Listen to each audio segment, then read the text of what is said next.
hppodcraft.com. I have never heard an even approximately adequate explanation of the horror at Martin's Beach.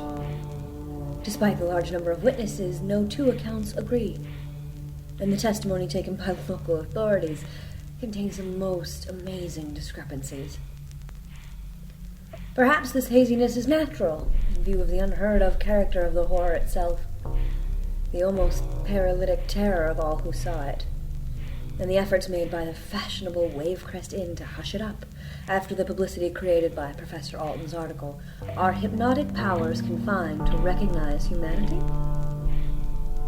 Against all these obstacles, I am striving to present a coherent version, for I beheld the hideous occurrence, and believe it should be known in view of the appalling possibilities it suggests. Martin's Beach is once more popular as a watering place, but I shudder when I think of it.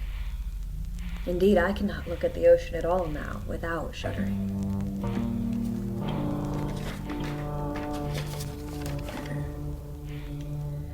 Shuddering with delight. Yay, beach party! Yeah. Welcome to Martin's Beach. We're lighting up the tiki torches and breaking out the beach balls. Oh, yeah. It's gonna be I'm fun. your host, Chad Pfeiffer. And I'm your host, Chris Lackey, and we're here with the H.P. Lovecraft Literary Podcast. hppodcraft.com. Woo! Yeah.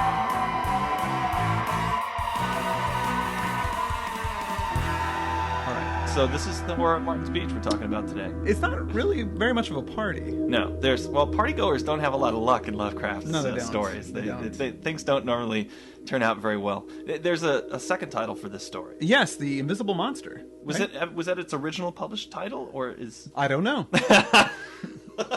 I don't know either. It must have appeared under that title in some subsequent It publishing. was published in 23 in Weird Tales. Now, there's something about this that's unique among all of the Lovecraft stories that we've done. Indeed, because it's written by his future wife, Sonia Greene. That's right. And they count this among, I guess, his revisions. I think that she wrote the story originally, and then he rewrote it. And he came in and rewrote it. Yeah. But so it's sort of impossible to speculate on what part belongs to whom. But those first three paragraphs of the reading are great. Our reader today is Heather Klinke. Yeah, Chad's wife. Yeah, you may know her from The Cats of Ulthar. Yeah, she did the Cats of Ulthar episode. So She's back. The great things about those paragraphs is that they're very short, and they each contain an interesting and dare I say, titillating piece of information.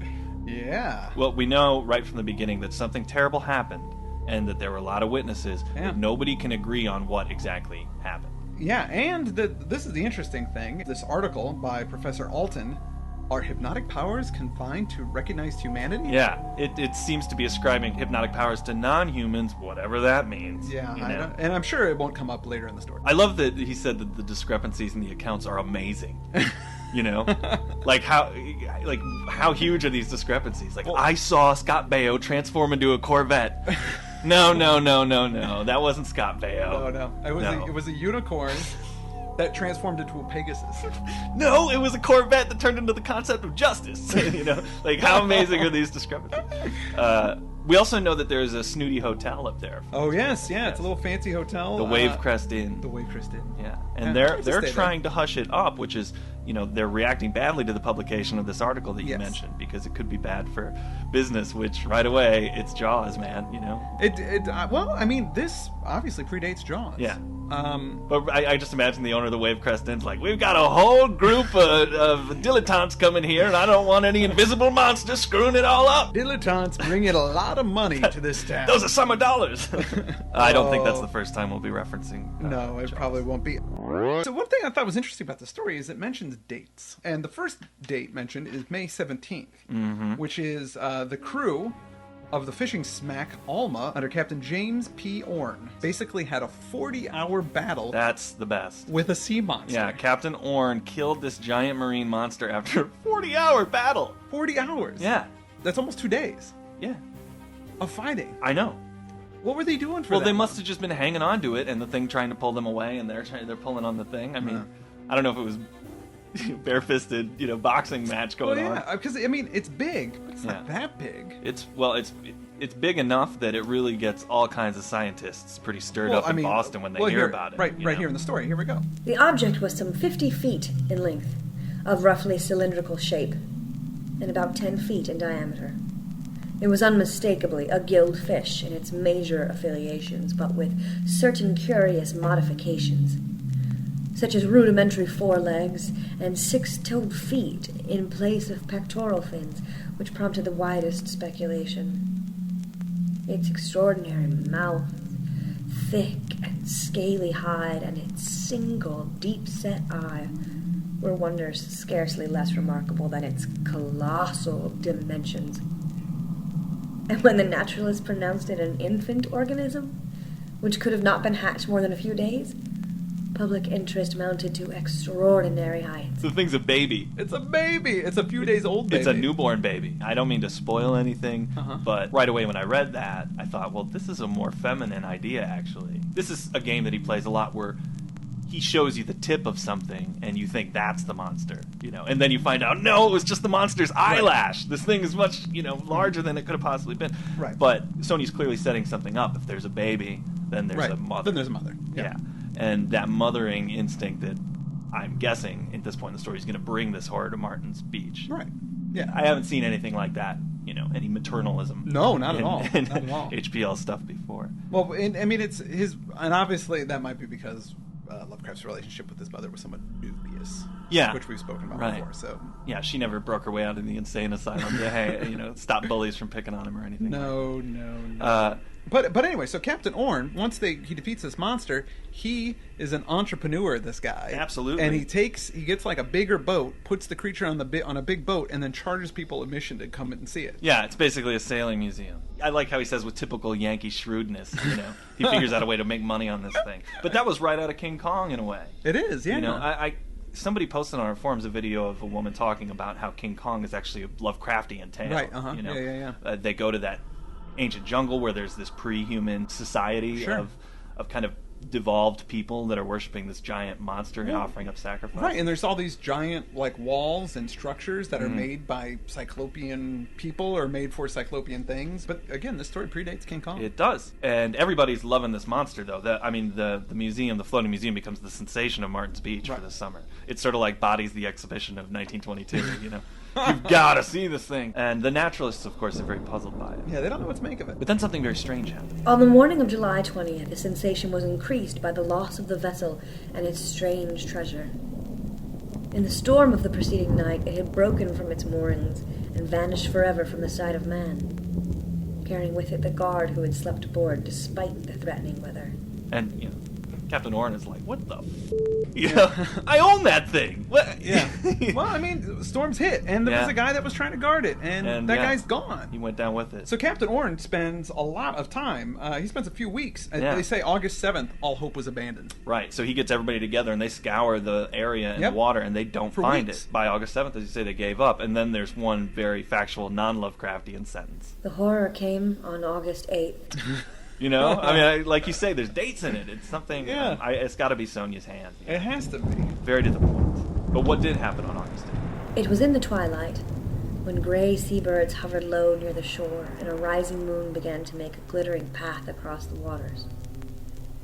The scene is important to remember, for every impression counts. So we've got this super fancy inn that's right on the cliff, like on the bluff.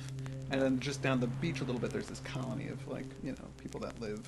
Yeah, around there. Beach people. Parts of this, all of it really has a real procedural feel, a police procedural feel, or a confessional feel. It does. And Lovecraft does that a lot, the statement of Randolph Carter is that same sort of thing. Yeah. Mm-hmm. But this had a more real feel to it in the details. There's dates. She sort of tells you who these people are that live around there. Right. And, nobody in here is saying the ridiculous stuff the cops were saying in Hypnos. Right. Your only friend is beauty and art or whatever. The madness and insanity. The people in this story seem to be coming from real life to an extent. Yeah, it feels a little bit more like it could be an episode of Law and Order. A very bizarre Law and Order. So at the inn, there is a ball going on this evening, and big Gatsby style party going on there. Absolutely. But who is at this party? Captain Orn. Yeah, of course. Captain and some Orn's scientists. At the party. Yeah, and his scientist buddies. And sometime that night, nobody knows exactly what time, but they say they know the moon was about a foot above the horizon. People start to see this ripple coming in from the horizon toward the shore. Many did not notice this ripple until reminded by later events. but it seems to have been very marked, differing in height and motion from the normal waves around it. Some called it cunning and calculating. As it died away craftily by the black reefs afar out, there suddenly came belching up out of the glitter-streaked brine a cry of death, a scream of anguish and despair that moved pity, even while it mocked it. Something bad is going down out there. it is. And so these lifeguards, Yeah. who are doing their job, they jump into action. And they don't know what the thing is that's screaming out there. They think it's a person, obviously. Yeah, And they got to do that's their needing duty. some help. So they grab an air cushion, which is attached to a giant coil of rope. These guys are sturdy fellows in white bathing attire. Yes, and they they grab this air cushion, and one of them runs along the shore and throws it way out to where the cry is heard. I mean, he does a little spin, kind of Olympic throw. He gets it way out there, and everybody's gathered around waiting to see what they come up with. The two lifeguards grab the rope and they start pulling, but unfortunately, as they're pulling, something starts pulling them. Right, yeah. Back. They get pulled in. They get pulled into the water. And whatever's on the end of that life preserver is pulling so hard. It's really strong. These are some sturdy men. Yeah. They still go in. They Two go of right them. in the water. Two of them. And, of course, one of them's like, hey, help! And a bunch of hardier men come down to grab the rope. First among them, Captain Orn. Captain Orn. He jumps in. Yeah, he's like, because he's a captain. Yeah, and as you were doing that, you're Yeah, making a making strong flexing the yeah, strong arms. and it's funny because although much time isn't spent on describing him physically, Yeah. in fact, no time is spent describing physically, he comes across as this giant adventuring character. He's a tough guy, Yeah, but more than that, he's an entrepreneur too. Almost like a Han Solo? maybe like a Han Solo, like a safari kind of hunter. Or something right, like right. that. Because along with that Yankee spirit and that brawniness and that seaworthiness, he's also probably not that kind to the natural world. Oh, right, yeah. You know? Yeah, he takes advantage of it, yeah, I would think. Yeah. I mean, he was just money making off of this scientific discovery, profiteering. Right. Well, this creature that he killed, a baby.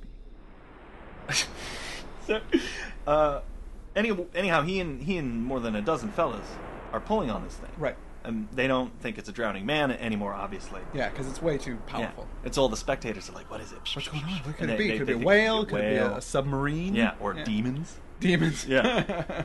And Captain Orn says, hey, everybody, we got to get a boat and get out there and Get a we gotta harpoon. Harpoon this thing. Harpoon Yeah. this thing, because this is he's got dollar signs in his eyes. Exactly. This is a new monster. And I need folks to go get a boat. And, of course, I got to lead the boat because I'm a captain. Yeah, I'm the captain. So a bunch of men get ready to go find the boat. Unfortunately, this plan causes some new people to show up and grab the rope so they can hold on to it while the captain leaves. Right. But,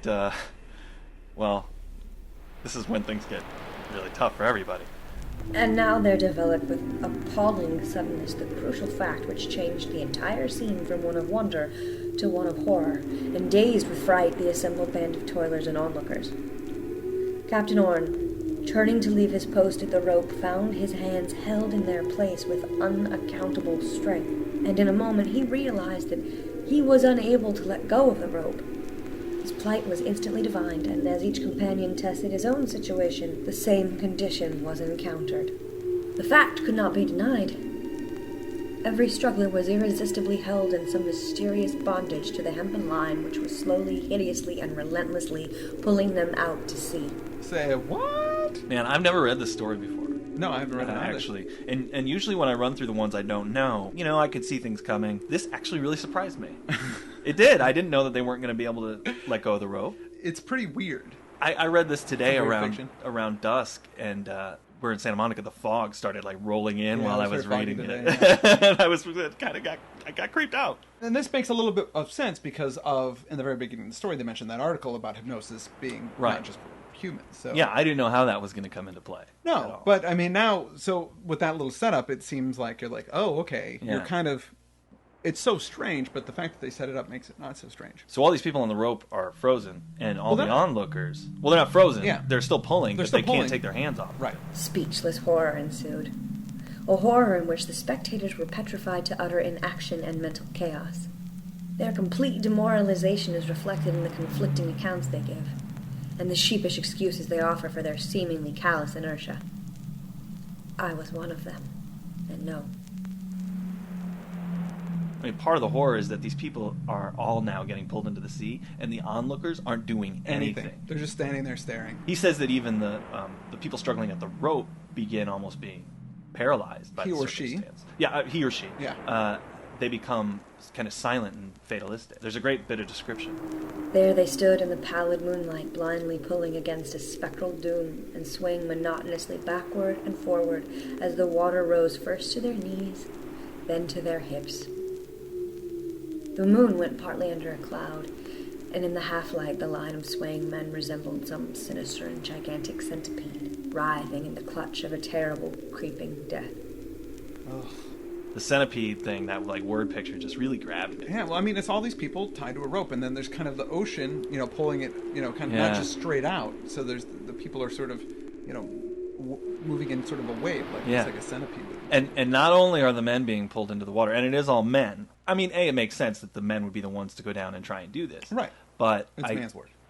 It's well, also because I'm assuming that this is maybe the mother out there. It's almost like this is a punishment for these men who were so callous with the child. Right. And that kind of made me think this is a woman narrator. Yeah. Especially if Sonia wrote the story to begin with. Sure. That it's a woman narrator who didn't come and grab onto the rope, but feels guilty because of the inaction. Right. But a lot of Lovecraft protagonists are like that, too. Yeah, they don't get involved and then feel bad. Not only are the men being pulled into the water, but the tide is coming in to meet them. Right. So the people start stepping back to avoid the water, and so they're getting further and further away from the people that are being pulled onto the ocean. And in the story it says that the sands, so lately peopled by laughing children and whispering lovers, is being overtaken by the tide. And that phrase has got to be Sonia's. Yeah, that doesn't sound like Lovecraft, yeah. And now everything is silent as they continue in. Yeah. Just really quiet. So- Nobody's screaming. Nobody is saying, go get help. Everybody's just either standing there or being pulled into the water. Very dimly writhed the serpentine line of nodding heads, with now and then the livid face of a backward-glancing victim gleaming pale in the darkness. Faster and faster gathered the clouds, till at length their angry rift shot down sharp tongues of febrile flame. Thunders rolled, softly at first, yet soon increasing to a deafening, maddening intensity. Then came a culminating crash, a shock whose reverberation seemed to shake land and sea alike, and on its heels a cloudburst whose drenching violence overpowered the darkened world, as if the heavens themselves had opened to pour forth a vindictive torrent.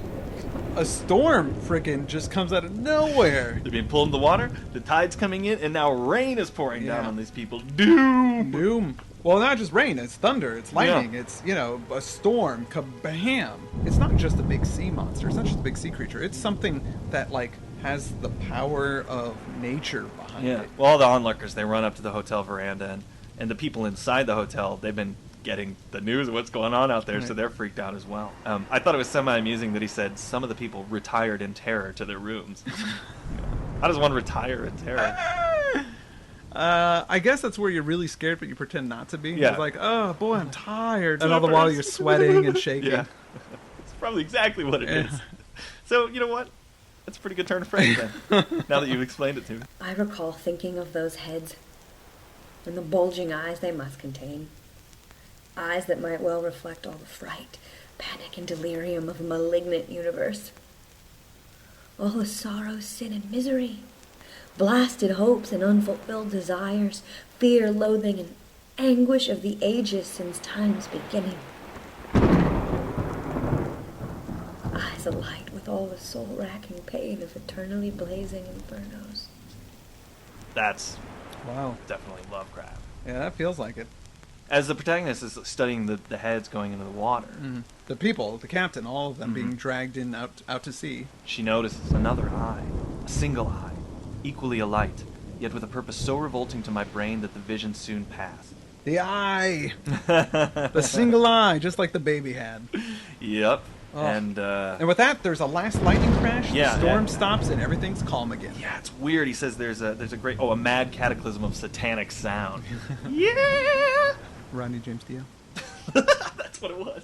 It's suddenly quiet, as if almost nothing had happened at all. Strangely quiet at sea. Strangely. There was no line of bobbing heads now. The waters were calm and deserted, broken only by the fading ripples of what seemed to be a whirlpool far out in the path of the moonlight, whence the strange cry had first come. But as I looked along that treacherous lane of silvery sheen, with fancy fevered and senses overwrought, there trickled upon my ears from some abysmal sunken waste the faint and sinister echoes of a laugh. And that's the end of the story. That is the end of the story. seems that Mama got her revenge. Yeah. And thought it was pretty funny. Thought it was a good joke, I guess.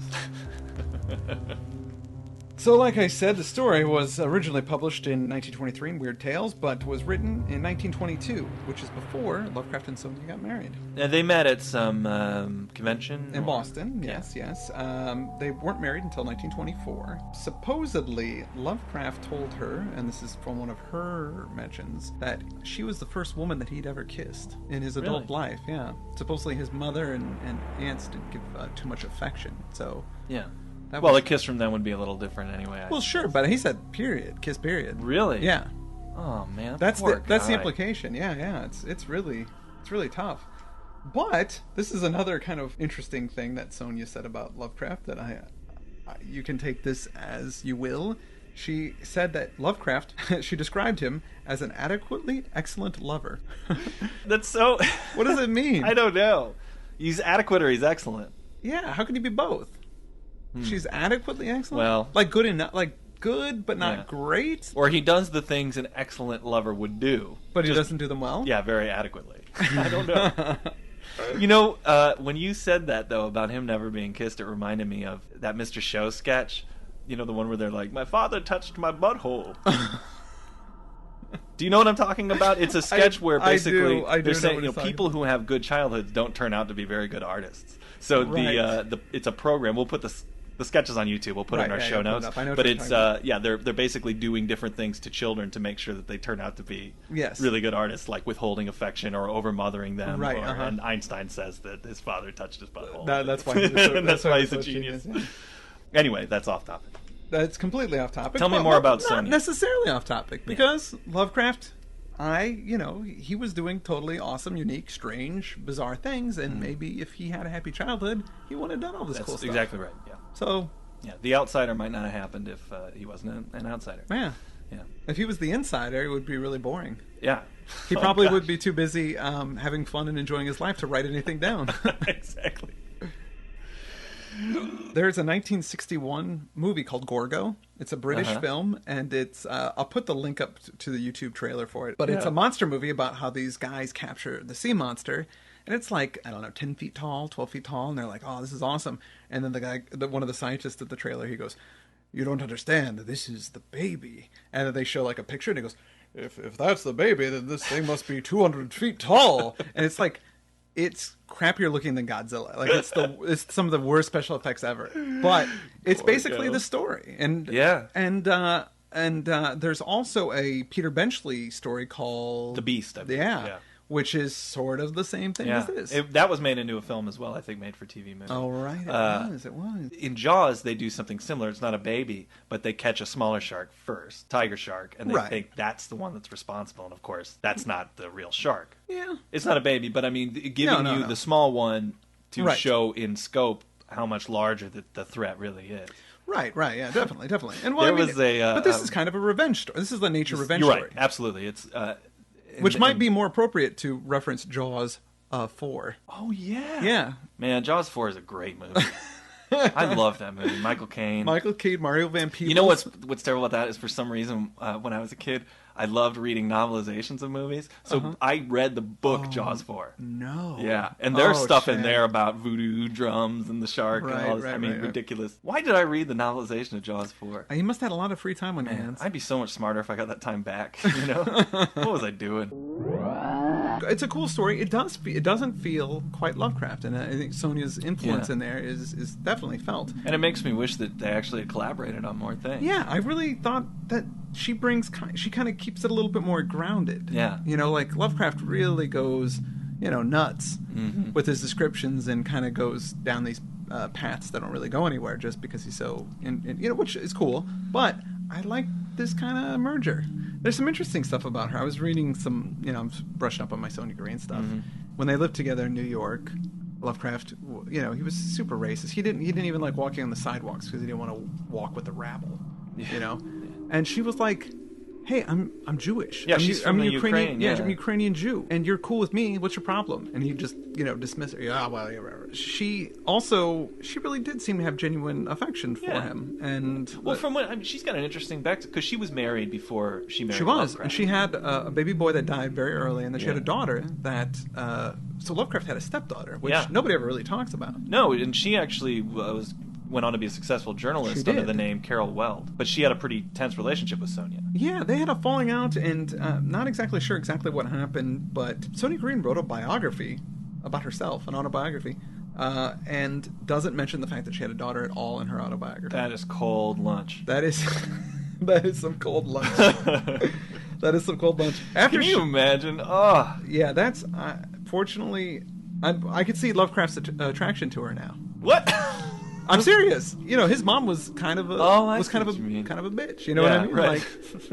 Like, see how I said that really quiet? Yeah. She's kind of a man, it sounds like Sonia was kind of a bitch. But her first husband, I think, committed suicide. Yeah, they're not. I As mean, well. it's according to what I read, I mean, they believe that he committed suicide, Yeah. so it's not 100%. But I guess he was kind of a rough guy. Yeah, and Lovecraft's buddy Alfred Galpin. Yeah, he wrote a letter to him. A man of brutal character is what he said. Yeah. Yeah, it's true. So after Lovecraft and her got divorced in 1933, she moved to California and remarried this guy Nathaniel Davis. And she didn't know about Lovecraft's death until 8 years afterwards. Yeah. Because people and she burned all of his letters. When they got divorced, it was not pleasant. Well, it wasn't technically it wasn't a divorce either. Yeah, because Lovecraft never signed the papers. Right. What a jerk. Yeah. So when she got remarried later, she was technically being a bigamist. Yeah, but she didn't know that until many years later, and then she was like late in life when she was an old woman. They're like, oh yeah, you never that he never signed the papers, and then she felt like terrible that she was a bigamist. Big deal. It's like clerical paperwork. Who cares? Yeah. But technically, she was Lovecraft's wife for his entire life. Yeah. Technically. I wonder why he didn't sign it. He probably loved her. I mean, of course, she complained a couple times too that he never said that he loved her, that he was kind of a distant guy in that sort of respect. No big surprise. Yeah. And when they were in New York, he had problems finding work. He had problems finding work or finding work that he would do. Yeah, right, exactly. He He wasn't coming to the work. It wasn't that the work wasn't coming to him. Right, yeah. We wanted to write. He wanted to write, and that's... He wanted to write what he wanted to write. He made some money, we know, from doing this kind of work, but for other people. E.M. Eddy Jr. Yeah. He did a lot of stuff with E.M. Eddy Jr., of which we are going to not cover. Right. One, because Lovecraft just kind of tweaked this guy's writings, and two, I can't find it. Yeah, those things are difficult to find. They're really hard to find. But mostly, this is a rewrite that I'm keenly interested in because it's a collaboration between he and his wife. Absolutely, yeah. And it also, clearly these are ideas they discussed because the whole concept of the monster out in the ocean. Yeah. I mean, that's straight up Lovecraft. It feels very Lovecraftian, Yeah. and then there's but just with some nice touches. Yeah, there's a sort of a refinement to it that I really like, and like you said, it's a shame that they didn't write more.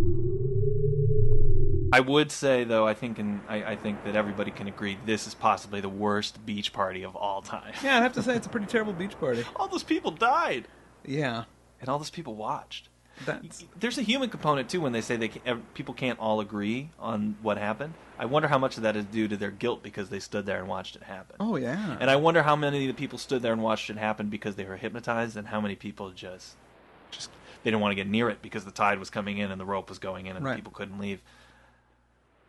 Something chilling about everybody silently just watching that unfold. you know? Yeah. Well, I mean, there's something kind of realistic about it. In a way, yeah. I I mean, horrible tragedies happen and a lot of people don't pitch in or they don't help out. I mean, that's the thing. Like, when people talk about this guy was a hero, he just jumped in and ran into the building and got those people. Why that guy's a hero is because most people don't do that. Yeah. Most people just stand around and go, "Oh, that's too bad that that's happening." As a video culture, we continually witness tragedies through the lens of a cameraman, and the first question everybody asks is, what the hell was the cameraman doing? Yeah. I think that the narrator of the story is, in a way, sort of a whistleblower, because the attitude is, look, people want to bury this, but I think everybody should know, exactly what happened. Right. I'm going to get this story out there. When you said earlier that if Lovecraft was an insider, it made me think of the movie The Insider with Russell Crowe, who was a whistleblower, who awful. felt guilty because Yeah, full circle, man. Full circle, man. Full circle. Well, with that, we're going to be on hiatus for 3 weeks. So, ladies and gentlemen, thank you for a wonderful first season of the Yeah. HP Lovecraft Literary Podcast. We'll be out for 3 weeks. We'll be out for 3 weeks? When we come back with our Season 2 premiere, it's The Hound. The Hound, folks. Yeah, which is that's great. That's a story I'm quite familiar with already. Yeah. I'm really looking forward to I'm it. ready to dive into that one. Definitely. First. Thank you so much for the donations. They've really helped out. And